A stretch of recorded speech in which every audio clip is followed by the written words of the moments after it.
I got a better title for this movie instead of Dame to Kill For. We call this movie Sin City 2, Marv's Movie.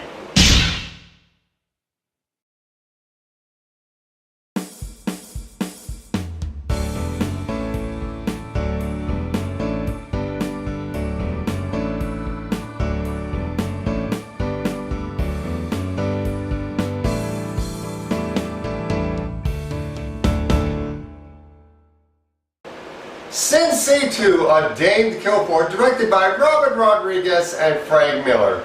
These movies are based on the graphic novel series by Frank Miller. Now, I did like the first one. I liked it so much I bought it on Blu-ray.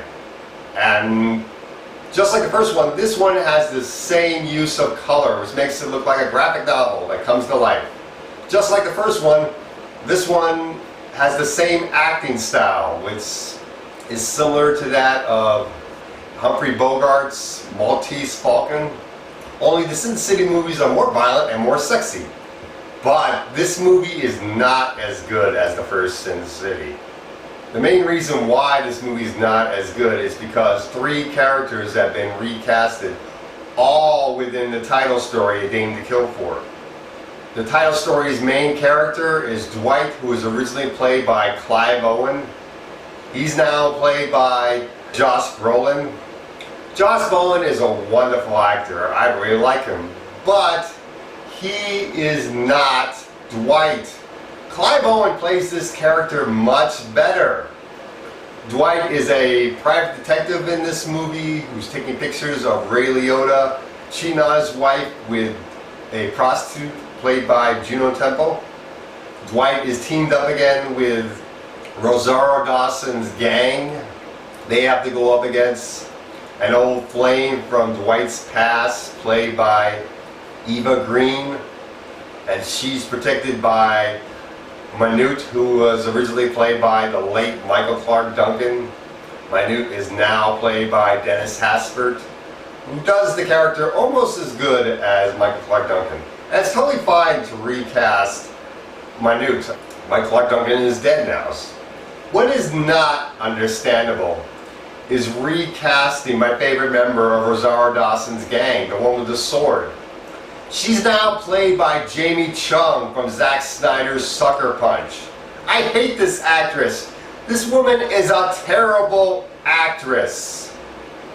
This character has no lines, but even with that, Jamie Chung does a terrible job. The original actress did this character much better.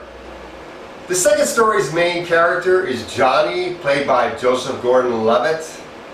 And he is a gambler who goes up against the main villain of the whole movie, Senator Rourke, played by Powers Booth again. And it's great to see Powers Booth get more screen time and in all 3 stories. That's awesome. And I did like this story. I liked seeing Christopher Lloyd in this story. He was great. The final story as my favorite character, who is in all 3 stories as well, Marv, Mickey Rourke, which is awesome to see him get more screen time as well. It's also great to see Nancy, played by Jessica Alba, again get more screen time, and for her character to get more darker. That's great. But this movie is not as good as the first one.